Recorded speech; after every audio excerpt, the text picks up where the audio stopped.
வணக்கம் நண்பர்களே. இந்தியர்களாகிய நாம் விசா இல்லாமல் எந்த நாட்டிற்கு செல்ல முடியும்? எந்த நாட்டில் பெண்கள் ஒருவருக்கு மேற்பட்ட ஆண்களுடன் உறவு வைத்திருக்க முடியும்? மேலும் வரலாற்றில் ஒருபோதும் அடிமைத்தனத்தை அனுபவிக்காத நாடு எது? இந்த கேள்விகள் உங்களை யோசிக்க வைக்கலாம். ஆனால் இந்த அனைத்து தனித்துவமான பண்புகளும் நமது அண்டை நாடான நேபாளத்தில் உள்ளன என்றால் நம்புவீர்களா? ஆம், உண்மையாகவே இந்த பண்புகள் அனைத்தும் நேபாளத்திற்கு மட்டுமே உரியவை. இந்த வீடியோவில் நேபாளம் பற்றி யாருக்கும் தெரியாத சில அதிர்ச்சியூட்டும் உண்மைகளை பற்றி பேசப் போகிறோம். இந்த வீடியோவை முழுவதுமாக தவறவிடாமல் பாருங்கள்.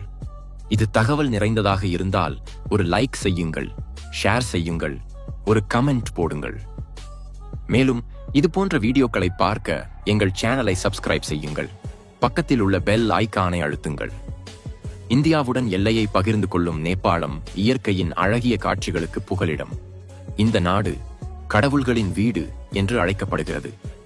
ஒருபுறம் வானத்தை தொடுவது போல உயரமான பனிமூடிய மலைகள், மறுபுறம் புனித யாத்திரை தலங்கள், கோயில்கள், இவை அனைத்தும் நேபாளத்தின் அழகுக்கு பங்களிக்கின்றன. கைலாச மலை போன்ற அற்புதமான மலைகள், மகாத்மா புத்தர் போன்ற மாமேதைகள் வாழ்ந்த இந்த நாட்டை விட தனித்துவமான இடம் வேறு இல்லை. நேபாளம் என்ற பெயரை கேட்டவுடன் நமது மனதில் 3 விஷயங்கள் வரும்: காத்மாண்டு, எவரெஸ்ட் மலை மற்றும் நேபாள பெண்கள்.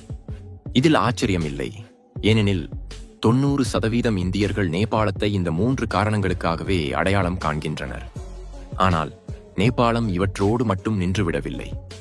இது உலகளவில் புகழ்பெற்ற தெற்காசியாவின் மிக பழமையான நாடாகும். இது உலகின் முதல் இந்து நாடாக பிரகடனப்படுத்தப்பட்டது. நேபாளத்தின் வரலாறு காத்மாண்டுவில் இருந்து தொடங்குகிறது.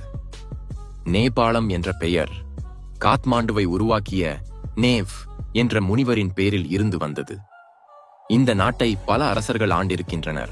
ஆனால் ஆச்சரியமான விஷயம் என்னவென்றால், நேபாளம் வரலாற்றில் ஒருபோதும் எந்த நாட்டிற்கும் அடிமையாகவில்லை. இதனால் இங்கு சுதந்திர தின விழா என்று எதுவும் கொண்டாடப்படுவதில்லை. 3 கோடி மக்கள் தொகை கொண்ட இந்த சிறிய நாட்டில் 130 மொழிகளை பேசும் மக்கள் உள்ளனர். இது உண்மையிலேயே ஒரு அற்புதம். காத்மாண்டு இந்த நாட்டின் தலைநகரம் 2000 ஆண்டுகளுக்கு மேலான வரலாற்றை கொண்டது. இது பல பழமையான கோயில்களின் தாயகம். நேபாளம் என்றவுடன் எவரெஸ்ட் மலைதான் முதலில் நினைவுக்கு வரும். உலகின் மொத்தம் 10 உயரமான மலைகளில் 8 நேபாளத்தில் உள்ளன. ட்ரெக்கிங் செய்ய விரும்புவோருக்கு நேபாளத்தை விட சிறந்த இடம் வேறு உள்ளதா? சாகசத்தின் உண்மையான உற்சாகத்தை அனுபவிக்க இதைவிட சிறந்த இடமில்லை. நீங்களும் சாகச பிரியராக இருந்தால் கமெண்டில் சொல்லுங்கள். நேபாளம் நீர் சேமிப்பில் உலகில் 2வது இடத்தில் உள்ளது. இந்த நீரை சரியாக பயன்படுத்தினால் நேபாளம் நீர் மின்சாரத் துறையில் உலகின் சூப்பர் பவர் ஆகலாம். ஆனால் துரதிர்ஷ்டவசமாக இங்கு மக்களுக்கு ஒரு நாளைக்கு வெறும் 9 மணி நேரம் மட்டுமே மின்சாரம் கிடைக்கிறது. ஒரு பருவத்தில் 5 முதல் 6 முறை மின்சாரம் துண்டிக்கப்படுகிறது. இதனால் இங்கு தொழிற்சாலைகளும் ஆலைகளும் மிகவும் குறைவு. இதனால் நேபாளம் உலகின் ஏழ்மையான நாடுகளில் ஒன்றாக கருதப்படுகிறது. இங்கு மக்கள் தொகையில் பாதி பேர் ஒரு நாளைக்கு $1 குறைவாகவே சம்பாதிக்கின்றனர். நேபாளம் ஒரு முழுமையான இந்து நாடு. இங்கு 80%த்திற்கும் மேற்பட்ட மக்கள் இந்து மதத்தை பின்பற்றுகின்றனர். மீதமுள்ள 20%த்தில் 16% பௌத்த மதத்தையும் 4% கிறிஸ்தவ மதத்தையும் பின்பற்றுகின்றனர். இந்தியாவைப் போலவே நேபாளத்திலும் பசு புனிதமாக கருதப்படுகிறது. பசு இங்கு தேசிய விலங்கு, மேலும் பசு வதை குற்றமாக கருதப்படுகிறது. இன்றைய உலகம் 4G, 5G இணைய வேகத்தில் ஓடிக்கொண்டிருக்க, நேபாளத்தில் இணைய வேகம் 260 Gbps விட குறைவு. இந்தியாவைப் போலவே நேபாளத்திலும் 2 கைகளை ஒன்றிணைத்து நமஸ்காரம் என்று மரியாதை செலுத்துகின்றனர். இதை மனிதனுள் உள்ள தெய்வீகத்திற்கு வணக்கம் செலுத்துவதாக கருதுகின்றனர். இதனால் இந்தியர்கள் இங்கு செல்லும் போது வெளிநாட்டு உணர்வு இருக்காது. நேபாளத்தில் பௌத்த மதத்தை பின்பற்றுவோர் எண்ணிக்கையும் கணிசமாக உள்ளது. மகா சிவராத்திரி இங்கு மிகப்பெரிய பண்டிகையாக கொண்டாடப்படுகிறது. ஒரு காலத்தில் கஞ்சாவிற்கு பிரபலமாக இருந்த நேபாளம் இப்போது அதை முழுமையாக தடை செய்துவிட்டது. கஞ்சா விற்பது அல்லது வாங்குவது குற்றமாக கருதப்படுகிறது. உலகின் மிக குறைவான உயரம் கொண்ட நபரான சந்திர பகதூர் நேபாளத்தைச் சேர்ந்தவர். அவரது உயரம் வெறும் 54.6 சென்டிமீட்டர் மட்டுமே. இதேபோல் நேபாளத்தின் 7 பழங்குடி சமூகங்களைச் சேர்ந்த பெண்கள் ஒருவருக்கு மேற்பட்ட ஆண்களுடன் உறவு வைத்திருக்கும் பண்பாட்டை பின்பற்றுகின்றனர். ஜனக்பூரில் சீதா மஹால் என்ற பிரம்மாண்டமான அரண்மனை உள்ளது. மற்ற உலக நாடுகளுடன் ஒப்பிடுகையில் நேபாளத்தில் மது அருந்துவது மிகவும் குறைவு. இங்கு 40% ஆண்களும் 80% பெண்களும் மது அருந்துவதில்லை.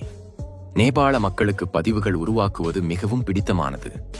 உதாரணமாக 42 மணி நேரம் கைகுலுக்கிய கின்னஸ் உலக பதிவை நேபாள மக்கள் உருவாக்கியுள்ளனர். இது எளிதாக தோன்றினாலும் 42 மணி நேரம் கைகளை விடாமல் பிடித்திருப்பது எவ்வளவு கடினமான விஷயம். நேபாளத்தின் வனவிலங்குகள் அற்புதமானவை.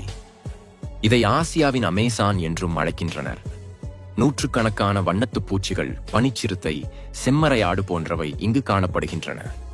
உலகமெங்கும் 2024ஆம் ஆண்டு நடைபெறும் போது நேபாளத்தில் 2081ஆம் ஆண்டு நடைபெறுகிறது. ஏனெனில் இங்கு விக்ரம் சம்பத் நாட்காட்டி பின்பற்றப்படுகிறது. இது இந்துக்கள் பயன்படுத்தும் மிக பழமையான நாட்காட்டி. எனவே நேபாளத்தில் புத்தாண்டு விழா ஜனவரியில் இல்லாமல் ஏப்ரல் மாதத்தில் கொண்டாடப்படுகிறது. நேபாளத்தின் நேர மண்டலமும் வித்தியாசமானது. இந்தியாவும் நேபாளமும் நல்ல உறவை பகிர்ந்து கொள்வதால் இந்தியர்கள் இங்கு செல்ல விசா தேவையில்லை. மேலும் இந்திய இராணுவம் நேபாள மக்களுக்கு பயிற்சி அளித்து தங்கள் படையில் சேர்த்துக் கொள்கிறது. நேபாளத்தின் இந்த சுவாரஸ்யமான உண்மைகளில் எது உங்களுக்கு ஆச்சரியமாக இருந்தது? கமெண்டில் சொல்லுங்கள். இந்த வீடியோ பிடித்திருந்தால் ஒரு லைக் செய்யுங்கள், ஷேர் செய்யுங்கள். மேலும் இது போன்ற வீடியோக்களை பார்க்க எங்கள் சேனலை சப்ஸ்கிரைப் செய்யுங்கள். பெல் ஐகானை அழுத்துங்கள். நன்றி நண்பர்களே. பார்த்ததற்கு நன்றி.